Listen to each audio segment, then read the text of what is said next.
Polisi menemukan sidik jari Yosef, suami almarhumah Tuti Suhartini korban perampasan nyawa di Subang. Namun penemuan sidik jari itu dinilai wajar oleh kuasa hukum Yosef, Rohman Hidayat.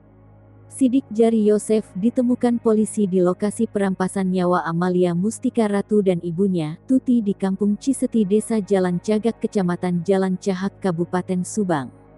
Gunakan alat tes kebohongan, tim dari Bareskrim Polri memeriksa Yosef dan istri mudanya, Mimin, untuk mengungkap kasus perampasan nyawa Amalia Mustika Ratu dan ibunya, Tuti di Kabupaten Subang.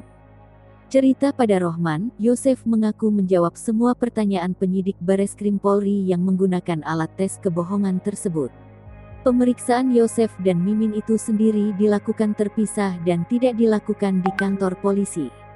Pemeriksaan tes kebohongan itu ternyata membutuhkan waktu lama untuk memastikan Yosef benar-benar menyampaikan hal sebenarnya atau tidak. Yosef ditanya seputar kejadian perampasan nyawa Amalia dan Tuti.